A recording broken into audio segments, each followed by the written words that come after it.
and KK, Michaela Timpson. That's why she stated that there's already 3 players that she know about. Now, with that being said, a lot of people, once we finish playing this, real quick, Caitlin Clark goes on to speak about Kelsey Mitchell. Let's play it. Great core. Our first priority is to sign Kelsey Mitchell back. Was first team All-WNBA last year. Kind of my running mate in the backcourt. She makes it really easy for me. So, there's nothing like playing for the Fever. I think we're going to be. With over 100 players across the league currently in free agency, the Indiana Fever's roster situation heading into the new season is far from settled. Of the players already confirmed to be returning, only 3 names are known for certain: Caitlin Clark, Aaliyah Boston, and Nalissa Smith. That context matters, because when Clark was asked about the team's off-season priorities, she was direct. Resigning Kelsey Mitchell is the #1 objective. That statement alone set off a wave of strong reactions from the fan base. Some took issue with how it was framed, others with what it might imply about the team's financial decisions. Nothing like playing for the Fever. I think we're going to be the favorite one at all. That's what's out there. Last time I went to the finals. So let's check out some of these comments. Somebody said, yep, if that doesn't confirm to everybody that Kelsey Mitchell staying, I don't know what will. All we knew to know is how long for and the contract. Hopefully they tell us that. Notice even CC said Kelsey Mitchell is first priority. Yes, she's first priority. Keep my big 3 together, please. Also need Lexi and Sophie. The debate around what kind of contract Mitchell deserves has been loud. A portion of the audience argues that offering her anything close to a maximum deal would be an overpay.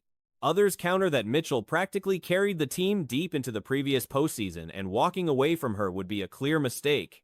Clark, for her part, also addressed what the broader role of women's sports has meant to her personally. Her answer was grounded and unassuming. Yes, she's first priority.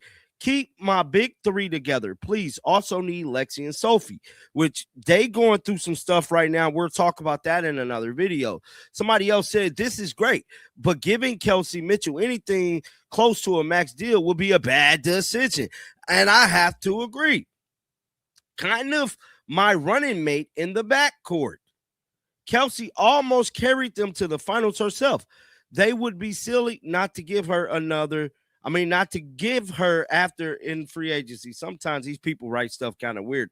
Oh, the confidence. She framed her contribution as simply showing up, competing hard, and making sure anyone who bought a ticket left wanting to come back. She did not position herself as a movement or a symbol, just a player who genuinely loves what she does and feels fortunate to do it.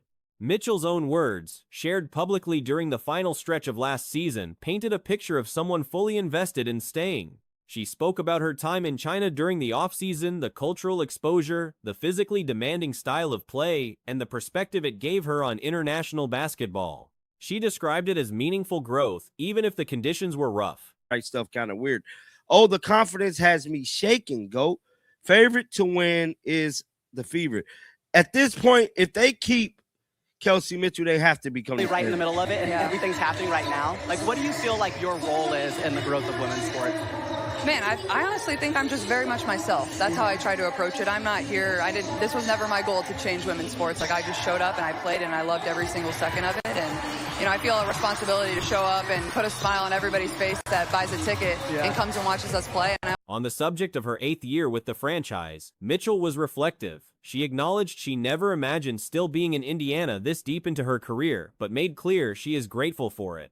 The combination of a competitive roster, a strong coaching staff, and an engaged city has her feeling like the timing is right for something significant. Mitchell spoke warmly about head coach Stephanie White, noting that having a coach who played the game at a high level, and specifically one who did it within this same franchise, brings a different kind of understanding to the job. The ticket and comes and watches us play, and I always tell people, like, when you buy a ticket and you come and watch the Fever play, you keep coming back for more, and I think that goes for all of women's sports as well. So I think that's kind of my responsibility, but I don't always put that on myself. Like, I just go out there, have fun. It's what I do. I can't believe it's my job. Like, I feel very lucky and fortunate. So is the growth of women's sports, I feel like. And for So that was Caitlin Clark speaking about Kelsey Mitchell. Now, speaking about the growth of women's sports, but what really pissed fans off is that she described the team's collective mindset as one focused on not letting White down.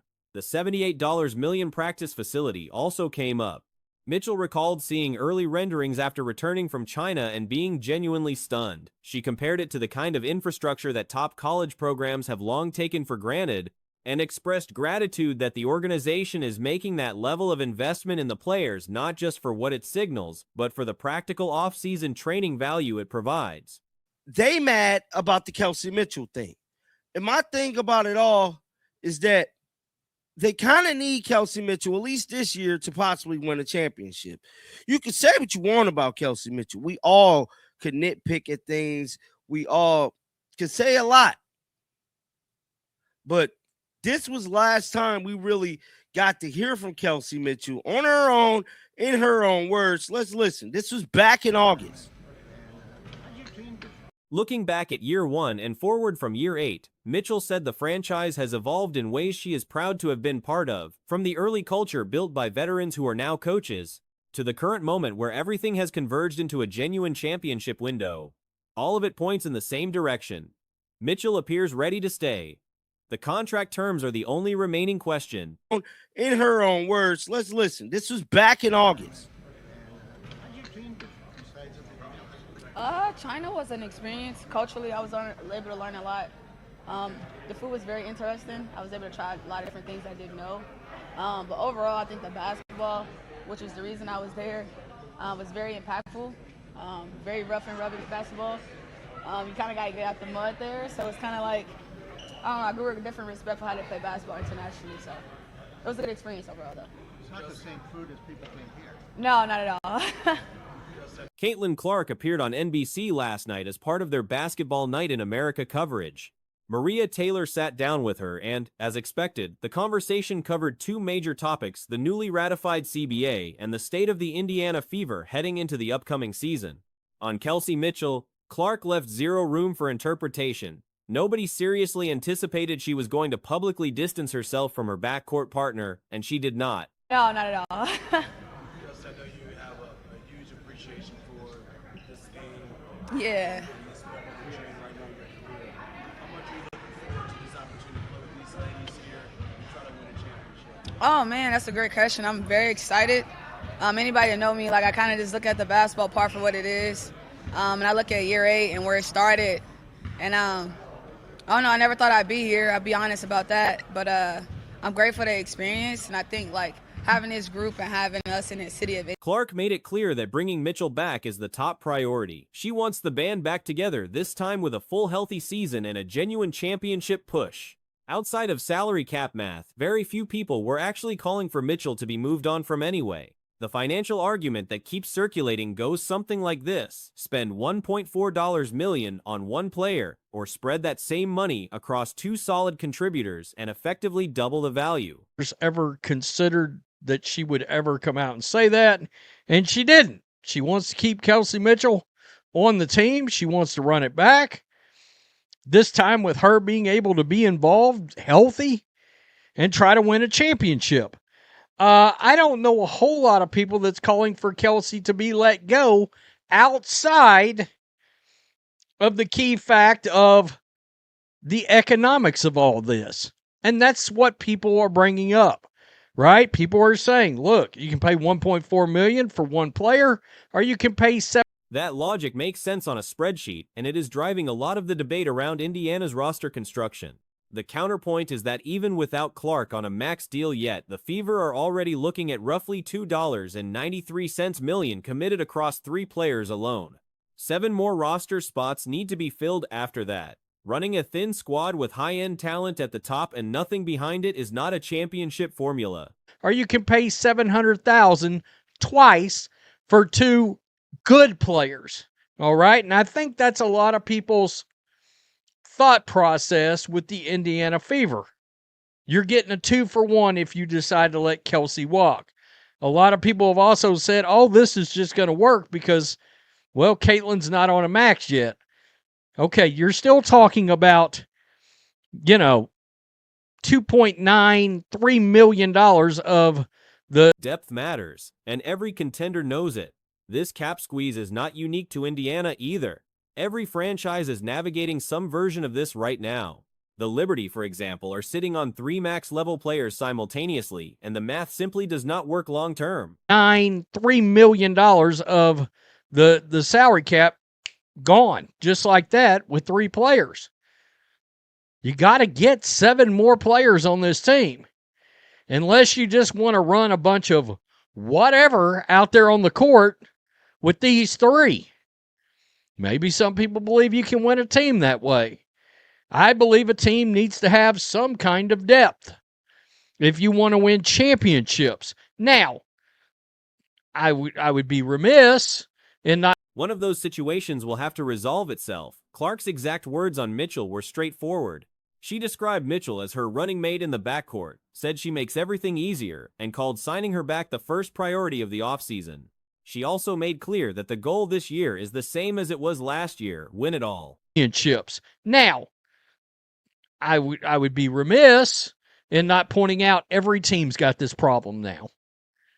Okay, every team has officially got this problem. I did a video the other day. The Liberty got this problem big time because they have 3 max players. One of them is likely not going to survive that. Caitlin Clark on Kelsey Mitchell. Indiana Fever fans out there. Last time they went to the finals was 2015. Okay, you guys made the semis of the East last season. You had to watch from the side. The Fever made the Eastern semis last season, did not get over the hump, and the expectation this time around is a step further. Clark framed it plainly. The Fever should be considered the favorites, and that pressure is something the team welcomes. What makes those comments particularly significant from a front office standpoint is the implicit message attached to them. Clark has now publicly told Indiana's leadership who she wants on the floor next to her. Fans out there. Last time they went to the finals was 2015. Okay, you guys made the semis of the East last season. You had to watch from the sideline. Yeah, it was tough. Expectations, goals of this season. What you got for me? I mean, we were trying to win it all last year, and that's certainly what we're trying to do this year. You know, it's a very unique situation. I think there's over 100 players in the league that are free agents, so we really only know about 5 people or 3 people that are going to be on our team next year, but I feel like we have a great core. You know, our first priority is to sign Kelsey Mitchell back. Was first team All-WNBA last year. Kind of my running mate in the backcourt. Right. She makes it really easy for me, so, you know, there's nothing like playing for the Fever. I think we're going to be the favorite to win it all. If Mitchell walks, whether by choice, by cap casualty, or by organizational decision, the Fever risk having a very unhappy franchise player on their hands. That is a dynamic worth paying close attention to as the offseason unfolds. On the CBA, Clark was asked what she considered the most meaningful element of the new agreement. Her answer was salary and revenue sharing, and she kept it concise. For me, so, you know, there's nothing like playing for the Fever. I think we're going to be the favorite to win it all. It adds a little pressure, but that's what you love about it, and we got a great squad, a great coach, great support staff, so super excited. Okay, well, we're looking forward to watching. Check this out. The other thing about these comments, Indiana Fever, good luck if you let Kelsey Mitchell go. Caitlin Clark has publicly sent a directive straight to the Indiana Fever front office and leadership. Beyond the specific numbers, she framed the deal as something larger, a signal to all of women's sports, not just basketball, that the product and the players behind it carry genuine value.